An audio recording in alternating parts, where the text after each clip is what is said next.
Okay, we're getting ready to start the mixing of our Duraamen 5500 self-leveling overlay cement. A couple of key factors to consider prior to mixing.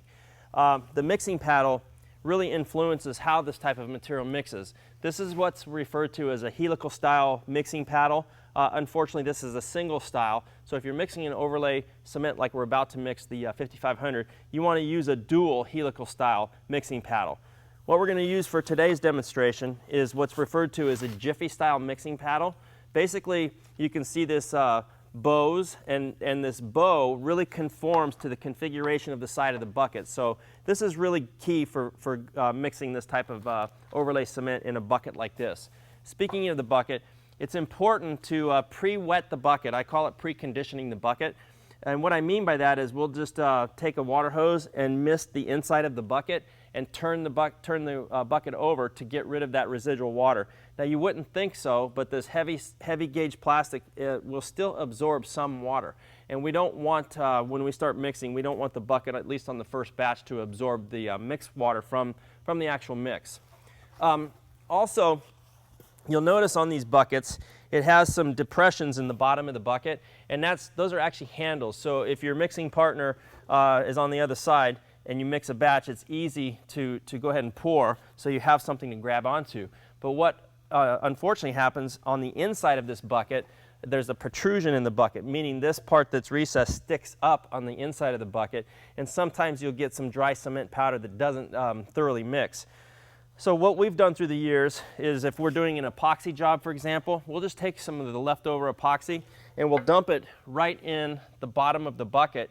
In essence, what that does is it's creating a nice level base on the bottom, and it really helps for good clean mixing. All right, before we start, let's talk about some of the site conditions that affect the mixing of the Duraamen 5500. Anytime you're working with a cement-based product, please keep in mind that cement-based products react or set up much faster in heat, okay? So if you are working in the summer conditions, perhaps you have to set up the mixing station. This is our mixing station here. We have a tarp. We're trying to keep everything clean. If you have to set up the mixing station outside, for example, the last thing you want to do is do it in the direct sunlight. As the material absorbs the heat, and especially if your mixed water absorbs the heat, it's going to set much, much quicker. So in addition to that, what we'll do sometimes is we'll chill the water. We'll actually take a 55-gallon drum or a large garbage can and fill it with ice. Keep the ice in the bags. You don't want to have chunks of ice certainly going into your mix. You'd be surprised how much that will extend your working time when it comes to mixing these materials. So keep everything nice and cool. Mix ratios on Duraamen 5500 were somewhere in the vicinity of about 5.5 quarts of clean, cool water up to about 5.75 quarts. Once again, please understand, temperatures will influence that mix ratio. So always start off on the lower end of that mix ratio. Don't just assume because it says it on the side of the bag, immediately go to the higher side, which is the 5.75 side. You can always add water to the mix, but once you've got it mixing, you can't take it back out, okay? So you need to also work smart when using these types of materials and consider when lifting. So when we take a bag and times 2 plus the water, we're looking at weights that exceed 120 pounds plus. So logic tells you you're not just going to try to pick this up. So what we'll do is we have little carts that we can wheel the material to. So this is just simply a furniture cart that they roll around appliances, and so once it's mixed, we'll put it up here, and one person can easily cart off the material to your final destination. So work smart. Last thing before we get going, you want to mix for about 3 minutes, okay? A lot of people will try to cut corners and maybe mix for 1 to 2 minutes and then wonder why they get pinholing or bubbles out there. So this type of material really requires shearing of the material. So that means you have to thoroughly mix it. And we're about to get started. You notice that both Brian and I have dust respirators. The airborne dust particulate is very harmful to breathe. So at a bare minimum, you want to protect yourself and wear the proper respirator. So in this bucket, we're going to be mixing 2 bags. And Brian has 5.5 quarts times 2, which is basically 11 quarts of water. And we're ready to get going here.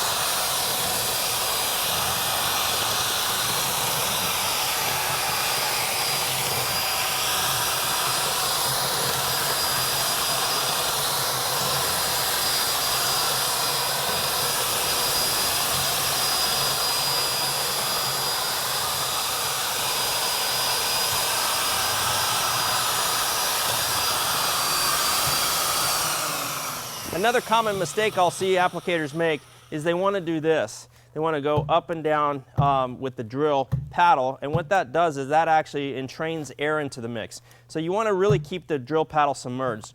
Also, we're going to tilt this bucket so you can see. I want you to notice the vortex. A real easy way to find out if the water's or if the mix is overwatered, just adjacent to the vortex of this material, if you see a little bubble forming that's, say, maybe 1/8 of an inch or less, or up to 1/4 inch or less, that's fine. But when you see that bubble start to get you know, a quarter size or a $half size, that's an indication that you've overwatered the mix. So let's see what we can do here.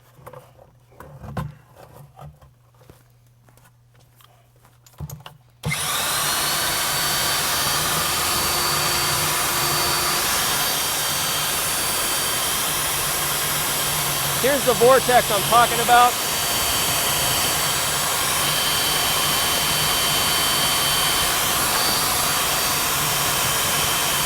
And the fact that we don't see any bubble right here is an indicator that this is a good mix. If you see a little bubble form, typically that's going to be overwatered.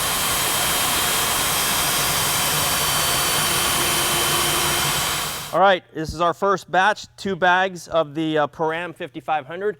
We've mixed for just over 3 minutes. It's time to cart this off to its final destination, and then we're going to have Brian go ahead and make up the last batch so we can install our 5500. All right, we're about ready to start the installation of our Param 5500 self-leveling overlay cement. We have our first batch here ready to go. Just wanted to run through a couple of tools. This is what we refer to as a gauge rake. There's many different styles of gauge rakes, as you can see here. This is called a cam style gauge rake. Basically, whatever the depth that's set is the material flows underneath. For our application today, I like this style right here because the rails that you see right here tend to not scratch our primer. They ride on top of it. So when you're using this gauge rake, you need to maintain the right pitch. Don't do this because it changes the elevation. Don't do this. You want to keep it more or less level and gauge rake at all times in this fashion. After the gauge rake, you have what's called a smoothing paddle. And a smoothing paddle comes in many different configurations as well. This is a traditional style smoothing paddle. Basically what you're trying to do is level the surface, but primarily what the smoothing paddle does is it breaks the surface tension and allows any entrapped air to pop, basically. This happens to be probably my favorite style of smoothing paddle, and you see the edges are rounded. And what that does is by having the rounded edges, it allows me to feather edge, and I found that it leaves less smoother lines than something that's sharp or rigid like this. Something that's relatively new that the guys really like is eliminating the need for a smoothing paddle, and they use a roller. This is a customized roller that's been developed specifically for self-leveling cements. And it's really a nice addition to the industry because in essence you eliminate any smoothing paddle ridge lines or trowel lines. So we'll demonstrate on our Param 5500 the use of this roller. All right, before we get started, I have to use some elevated shoes. You'll notice on these shoes right here, anytime I get a new set of shoes, the first thing I do is I take a grinder and I grind them all flush and level. I don't want any points on my spikes. Here's a brand new set, for example, and you can see these points. It comes very sharp. I mean, that's absolutely very sharp.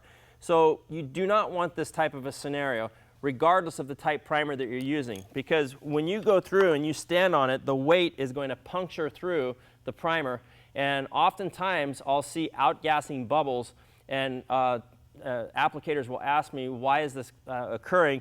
And more often than not, it's because this sharp spike has punctured through your primer, and the material is trying to absorb down that, and it's allowing air to escape out of the concrete. So just give me a second here. I'm going to put my shoes on, and then we're going to go ahead and install our Param 5500. I mentioned earlier about working smart. Obviously, this is where a good example. I wouldn't try to lift this by myself. Now typically we'll talk about how many people should be required for a specific square footage in a moment, but here by myself I'm just going to dump the material over. Now, I haven't lifted anything yet, so I've de-weighted the bucket, and when I get towards the end of the bucket, now it's much lighter, and then I'm able to go ahead and dump. So I haven't strained my back. Now, my key factor here is I just want to get the material into place. I'll dump a little bit more.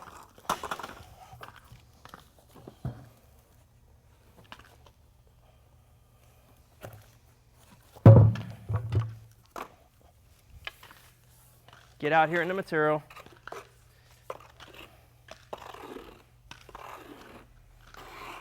Now oftentimes I'll use the gauge rake as a squeegee. I'll lift up the edge to get right into the corner here. See this? Right into the corner.